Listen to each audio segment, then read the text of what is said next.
ಪಟ್ಟಣದ ವ್ಯಾಪ್ತಿಯಲ್ಲಿ ಸರ್ಕಾರಿ ಜಮೀನಿನಲ್ಲಿ ಪ್ರಜಾಸೌಧ ನಿರ್ಮಿಸಬೇಕೆಂದು ಆಗ್ರಹಿಸಿ ಕಳೆದ 76 ದಿನಗಳಿಂದ ನಡೆಯುತ್ತಿದ್ದ ಅನಿರ್ದಿಷ್ಟಾವಧಿ ಧರಣಿ ಸತ್ಯಾಗ್ರಹಕ್ಕೆ ಸೋಮವಾರದಂದು ತಾತ್ಕಾಲಿಕ ವಿರಾಮ ಘೋಷಿಸಲಾಗಿದೆ. ಹೋರಾಟಗಾರರ ಮನವಿ ಸ್ಪಂದಿಸಿರುವ ಜಿಲ್ಲಾಧಿಕಾರಿಗಳು ಪರ್ಯಾಯ ಸ್ಥಳದ ಕುರಿತು ಸರ್ಕಾರ ಪ್ರಸ್ತಾವನೆ ಸಲ್ಲಿಸುವುದು ಈ ಬೆಳವಣಿಗೆ ಕಾರಣವಾಗಿದೆ. ಮೈಲೇಶ್ವರ ಬಳಿ ಪ್ರಜಾಸೌಧ ನಿರ್ಮಾಣಕ್ಕೆ ಆಡಳಿತ ಮಂಡಳಿ ಮುಂದಾಗಿತ್ತು. ಆದರೆ ಸ್ಥಳವು ಪಟ್ಟಣದಿಂದ ಸುಮಾರು 4-5 ಕಿಲೋಮೀಟರ್ ದೂರ ಇರುವುದರಿಂದ ಸಾರ್ವಜನಿಕರಿಗೆ ತೊಂದರೆಯಾಗುತ್ತದೆ ಎಂಬ ಕಾರಣ ನೀಡಿ ಸ್ಥಳೀಯರು ಹೋರಾಟ ಆರಂಭಿಸಿದರು. ಪಟ್ಟಣದ ಹೃದಯ ಭಾಗದಲ್ಲಿರುವ ಸರ್ಕಾರಿ ವಿಶ್ರಾಂತಿ ಭವನ ಅಥವಾ ಜೆಸ್ಕಾಂ ಕಚೇರಿ ಜಾಗವನ್ನು ಪ್ರಜಾಸೌಧಕ್ಕೆ ಬಳಸಿಕೊಳ್ಳಬೇಕೆಂಬುದು ಹೋರಾಟಗಾರರ ಪ್ರಬಲ ಒತ್ತಾಯವಾಗಿತ್ತು. ಹೋರಾಟದ ತೀವ್ರತೆಯನ್ನು ಪರಿಗಣಿಸಿ ಜಿಲ್ಲಾಧಿಕಾರಿಗಳು ದಿನಾಂಕ 24/4/2026ರಂದು ಇಂಧನ ಇಲಾಖೆಯ ಅಪರ ಮುಖ್ಯ ಕಾರ್ಯದರ್ಶಿ ಹಾಗೂ ಲೋಕ ಉಪಯೋಗಿ ಇಲಾಖೆ ಕಾರ್ಯದರ್ಶಿಗಳಿಗೆ ಪತ್ರ ಬರೆದರು. ಪರ್ಯಾಯ ಸ್ಥಳ ನೀಡಿಕೆಯ ಬಗ್ಗೆ ಪ್ರಸ್ತಾವನೆ ಸಲ್ಲಿಸಿದ್ದಾರೆ. ಈ ಪತ್ರದ ನಕಲು ಪತ್ರಿಕೆಗಳನ್ನು ಉಪವಿಭಾಗಾಧಿಕಾರಿ ಗುರುನಾಥ್ ದಡ್ಡೆ ಪ್ರತಿಭಟನಾ ಸ್ಥಳಕ್ಕೆ ಭೇಟಿ ನೀಡಿ ಹೋರಾಟಗಾರರಿಗೆ ಹಸ್ತಾಂತರಿಸಿದರು. ಸತ್ಯಾಗ್ರಹ ಕೈಬಿಡುವಂತೆ ಕೋರಿಕಿದರು. ಪತ್ರ ಸ್ವೀಕರಿಸಿ ಮಾತನಾಡಿದ ಹೋರಾಟ ಸಮಿತಿ ಪ್ರಧಾನ ಕಾರ್ಯದರ್ಶಿ ಕಾಶಿನಾಥ್ ಮುರಾಳ್, ಜಿಲ್ಲಾಧಿಕಾರಿಗಳ ಸ್ಪಂದನೆಯನ್ನು ಗೌರವಿಸಿ ಸದ್ಯಕ್ಕೆ ಹೋರಾಟ ನಿಲ್ಲಿಸುತ್ತಿದ್ದೇವೆ. ಶೀಘ್ರದಲ್ಲೇ ಮುಖ್ಯಮಂತ್ರಿಗಳು ಹಾಗೂ ಸಂಬಂಧಪಟ್ಟ ಸಚಿವರು ಭೇಟಿ ಮಾಡಿ ಈ ಪ್ರಸ್ತಾವನೆ ಮಂಜೂರಾತಿ ಪಡೆಯುತ್ತೆ. ಒಂದು ವೇಳೆ ಮತ್ತೆ ಮೈಲೇಶ್ವರ ಬಳಿಯೇ ಕಟ್ಟಡ ಕಟ್ಟಲು ಮುಂದಾದರೆ ನಮ್ಮ ಹೋರಾಟ ಪುನರಾರಂಭವಾಗಲಿದೆ ಎಂದು ಎಚ್ಚರಿಸಿದರು. ಈ ಸಂದರ್ಭದಲ್ಲಿ DYSP Nandagavi, tahsildar doctor Vinay Hugar, CPI ಹಾಗೂ ಪಿಎಸ್ಐ ಪೊಲೀಸ್ ಸಿಬ್ಬಂದಿ ವರ್ಗದವರು ಹಾಜರಿದ್ದರು. ಹೋರಾಟದ ಸಮಿತಿಯ ಅಧ್ಯಕ್ಷರು ದಶರಥ್ ಮನ್ಕೋಳ್, ಮುತ್ತಪ್ಪ ಚಮಲಾಪುರ್, ಕಾಶಿನಾಥ್ ಸಜ್ಜನ್, ಸುರೇಶ್ ಹಜ್ರೆ, ಮಹೇಶ್ ಚಲ್ವಾದಿ, ಸಂಜು ಬರ್ದನಾಳ್, ಬಡಗೇರಿ ಮಂಜು ಶೆಟ್ಟಿ, ಗಂಗಾಧರ್ ಕಸ್ತೂರಿ, ಸುರೇಶ್ ಪುಲವ್, ಮಯೂರಿ ಪಟೇಲ್, ಅಮಿತ್ ಮನ್ಗೋಳಿ, ಪ್ರಭುಗೌಡ ಪಾಟೀಲ್, ರಾಮಣ್ಣ ಕಟ್ಟಿಮನಿ ಸೇರಿದಂತೆ ಅನೇಕರು ಭಾಗವಹಿಸಿದ್ದರು. Lakshman Kalal, RJ32 Kannada news, Talikote. ಧರಣಿ ಸತ್ಯಾಗ್ರಹಕ್ಕೆ ಬಿಜಾಪುರ ಜಿಲ್ಲೆಯ ಎಸಿ ಸಾಹೇಬರು ಆಗಮಿಸಿದ್ದಾರೆ. ಎಸಿ ಸಾಹೇಬ್ರೆ, ಬಾಗೇವಾಡಿ ಡಿವೈಎಸ್ಪಿ ಸಾಹೇಬ್ರೆ, ನಮ್ಮ ತಾಳಿಕೋಟೆ ತಾಲೂಕಿನ ತಹಸೀಲ್ದಾರ್ರೆ, PSI ಮೇಡಮ್ ಅವರೇ, ಹೋರಾಟ ಸಮಿತಿಯ ಅಧ್ಯಕ್ಷರೇ, ಯಾವತ್ತು ಪದಾಧಿಕಾರಿಗಳೇ ಹಾಗೂ ಸದಸ್ಯರೇ, ಪತ್ರಿಕಾ ಮಿತ್ರರು, ಈಗಾಗಲೇ ನಾವು ಹೋರಾಟ ಪ್ರಾರಂಭಿಸಿ 76 ದಿನ ಕಳೆದರೂ ಸಹಿತ ನಮ್ಮ ಜನಪ್ರತಿನಿಧಿಗಳು ನಮ್ಮ ಒಂದು ವಿಚಾರಕ್ಕೆ ನೇರವಾಗಿ ಸ್ಪಂದಿಸಲಿಲ್ಲ ಅಂತ ಜಿಲ್ಲಾಧಿಕಾರಿಗಳು ಇವೆಲ್ಲ ಸ್ವಯಂ ಮನಸ್ಸಿನಲ್ಲಿ ಹಾಕಿಕೊಂಡು ನಮ್ಮ ದೇವರಪುರಿ ಮತಕ್ಷೇತ್ರದ ಶಾಸಕರಾದಂಥ ರಾಜುಗೌಡರ ನೇತೃತ್ವದಲ್ಲಿ ಒಂದು 5-6 ಜನ ನಾವು DC ಸಾಹೇಬರಿಗೆ ಹೋಗಿ ಭೇಟಿಯಾದೆವು. DC ಸಾಹೇಬರು ನಮಗೆ ಭಾಳ ಸ್ಪಷ್ಟವಾಗಿ ಮನವರಿಕೆ ಮಾಡಿಕೊಟ್ಟಾರೆ ಹೋರಾಟಗಾರರು. ಹೀಗಾಗಿ ಅವ್ರ ಮಾತಿನ ಒಂದು ಬೆಲೆಯನ್ನು ಕೊಟ್ಟಿದ್ದೇವೆ. ಈಗಾಗಲೇ ಅವರು ಸರ್ಕಾರಕ್ಕೆ 4 ಎಕರೆ 22 ಗುಂಟೆ ಜಾಗ ಅರ್ಜಿ ಅದ, ಅದರೊಳಗೆ 2 ಎಕರೆ ಕ್ಲಿಯರ್ ಇವಾಗ ಪ್ರಜಾಸೌಧಕ್ಕೆ ಲಭ್ಯ ಅಂತ ಪ್ರಸ್ತಾವನೆ ಕಳಿಸ್ತಾರೆ. ಅಲ್ಲಿ ಸಾರ್ವಜನಿಕರಿಗೆ ಅನುಕೂಲ ಆಗ್ತದೆ ಅಂತ ತಿಳಿಸಿದ್ದಾರೆ. ಆ ಕುರಿತು DC ಸಾಹೇಬರು ಇವೆಲ್ಲ ಸಭೆಯಲ್ಲಿ ನಿರೀಕ್ಷಿಸಿ ಮಾತಾಡ್ತಾರೆ. ಆ ಉದ್ದೇಶದಿಂದ ನಾವು ಸನ್ಮಾನ್ಯ DC ಸಾಹೇಬರು ಭೇಟಿಯಾಗಿ ಬಂದ ತಕ್ಷಣ ಅಧ್ಯಕ್ಷರ ನೇತೃತ್ವದಲ್ಲಿ ಎಲ್ಲ ಸದಸ್ಯರು ಸೇರಿಕೊಂಡು ವಿಠ್ಠಲ ಮಂದಿರದಲ್ಲಿ ಒಂದು ಸಭೆ ಮಾಡಿ ಈ ಸಭೆಗೆ AC ಸಾಹೇಬರಾಗಲಿ DC ಸಾಹೇಬರಾಗಲಿ ಸಂಬಂಧಪಟ್ಟ ಇಲಾಖೆಯನ್ನು ಆಗಮಿಸಿ ನಮ್ಮ ಹೋರಾಟಗಾರರಿಗೆ ಒಂದು ಸ್ಪಷ್ಟ ಭರವಸೆ ಕೊಟ್ಟಲ್ಲಿ ಆ ಹೋರಾಟವನ್ನು ಇವತ್ತಿನ ದಿವಸ ಅಂತ್ಯ ಮಾಡಬೇಕಂತ ಒಂದು ತೀರ್ಮಾನ ಮಾಡಿದ್ದೀವಿ. ಆ ಕುರಿತು DC ಸಾಹೇಬರು ಏನು ಸಂದೇಶ ಕೊಟ್ಟಿದ್ದಾರೆ ಆ ಸಂದೇಶವನ್ನು DC ಸಾಹೇಬರು ನಮ್ಮ ಮುಂದೆ ಸ್ಪಷ್ಟಪಡಿಸಿದ ನಂತರ ಇನ್ನೆರಡು ಮಾತು ಹೇಳಿ ನಾವು ಈ ಕಾರ್ಯಕ್ರಮ ಮುಗಿಸ್ತೀವಿ. ಈಗ ನೇರವಾಗಿ ನಾವು AC ಸಾಹೇಬರಿಗೆ ವೇದಿಕೆಗೆ ಹಕ್ಕನ್ನು ಮಾಡಿಕೊಡ್ತೀವಿ. ನಮಗವರು ಆ ಕುರಿತು ಸ್ಪಷ್ಟೀಕರಣ ಕೊಡಬೇಕು. ಪರವಾಗಿ ಪ್ರತಿಭಟನೆಯನ್ನು ಹಮ್ಮಿಕೊಂಡಿದ್ದರು. ಈಗಾಗಲೇ ಮಾನ್ಯ ಜಿಲ್ಲಾಧಿಕಾರಿಗಳ ಆದಿಯಾಗಿ ತಮ್ಮೊಂದಿಗೆ ಪ್ರತಿಭಟನಾ ಸ್ಥಳಕ್ಕೆ ಬಂದು ತಮ್ಮ ಬೇಡಿಕೆಗಳನ್ನು ಮನಗಂಡು ಜಿಲ್ಲಾಧಿಕಾರಿಗಳು ಪ್ರಮುಖವಾಗಿ 2 ವಿಭಾಗಗಳಿಗೆ, ಅಂದರೆ ಒಂದು PW ವಿಭಾಗಕ್ಕೆ ಮತ್ತು ಇನ್ನೊಂದು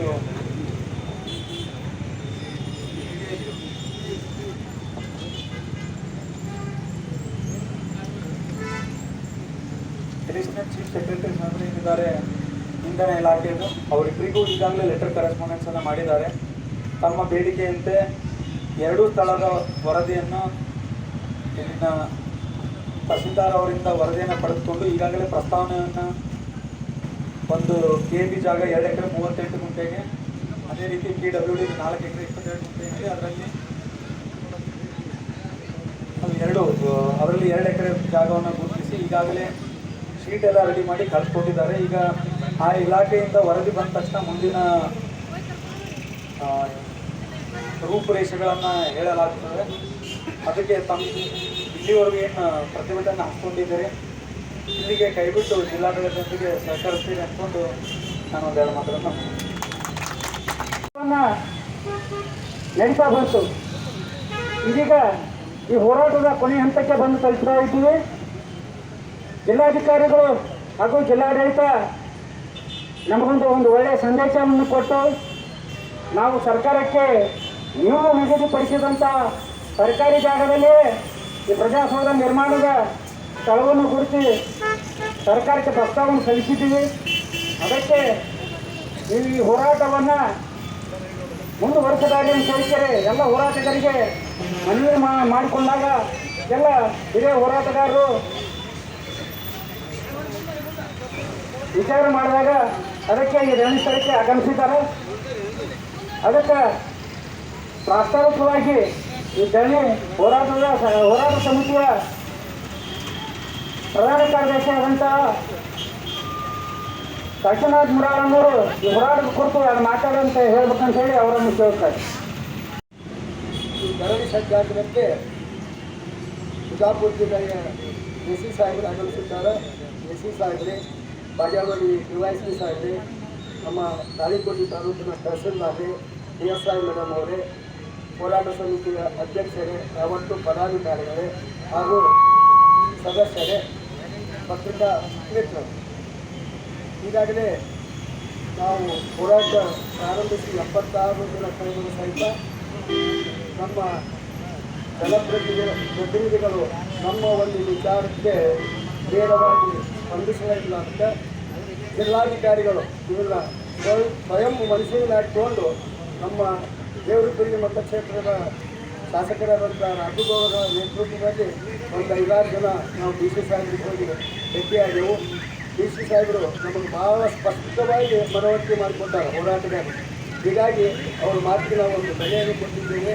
ಈಗಾಗಲೇ ಅವರು ಸರ್ಕಾರಕ್ಕೆ 4 ಎಕರೆ 22 ಗುಂಟೆ ಜಾಗ ಅರ್ಜಿ ಅದ, ಅದರೊಳಗೆ 2 ಎಕರೆ ಕ್ಲಿಯರ್ ಇದಾರು ಪ್ರಜಾಸೌಧಕ್ಕೆ ಲಭ್ಯ ಒಂದು ಪ್ರಸ್ತಾವನೆ ಕಳಿಸ್ತಾರೆ.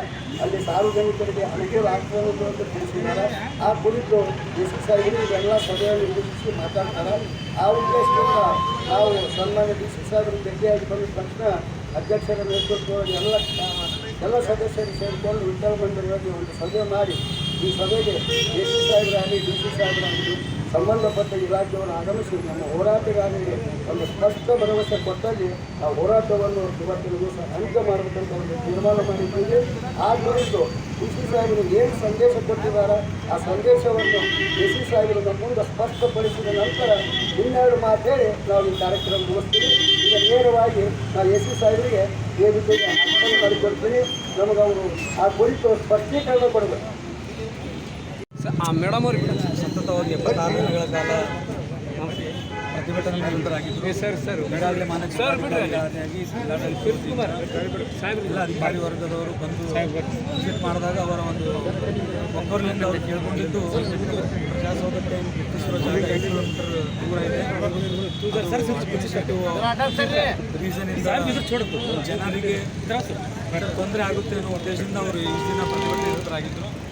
ಅವರು ಒಂದೆರಡು ಆಲ್ಟರ್ನೇಟ್ ಅಂದರೆ ಪರ್ಯಾಯ ವ್ಯವಸ್ಥೆಯಾಗಿ 2 ಸ್ಥಳಗಳನ್ನು ಸಜೆಸ್ಟ್ ಮಾಡಿದರು. ಅವು ಬೇರೆ ಇಲಾಖೆಗೆ ಸಂಬಂಧಪಟ್ಟಿದ್ದಂದರೆ ಒಂದು ಇಂಧನ ಇಲಾಖೆಗೆ, ಒಂದು ಲೋಕೋಪಯೋಗಿ ಇಲಾಖೆಗೆ ಸಂಬಂಧಪಟ್ಟಿರುವ 2 ಸೈಟ್ಗಳನ್ನು ಗುರುತಿಸಿರೋದ್ರಿಂದ ಆಯಾ ಪರ್ಟಿಕ್ಯುಲರ್ ಡಿಪಾರ್ಟ್ಮೆಂಟ್ಸ್ಗೆ ನಾವು ಈಗಾಗಲೇ ಮಾನ್ಯ ಜಿಲ್ಲಾಧಿಕಾರಿಗಳ ಮೂಲಕ ಲೆಟರ್ ಕರೆಸ್ಪಾಂಡೆನ್ಸನ್ನು ಮಾಡಿದ್ದೀವಿ. ಆ ಲೆಟರ್ಗೆ ಏನಾದರೂ ಸೂಕ್ತ ರೀತಿಯಲ್ಲಿ ಸ್ಪಂದನೆ ದೊರಕಿ ಯಾವುದು ಸೈಟ್ ಅಲೋಕೇಟ್ ಆಗುತ್ತೆ ಮುಂದಿನ ತೀರ್ಮಾನವನ್ನು ನಾವು ಹೋರಾಟ ಸಮಿತಿ ಮುಂದೆ ಇಟ್ಟು ಫೈನಲೈಸ್ ಮಾಡ್ತೀವಿ.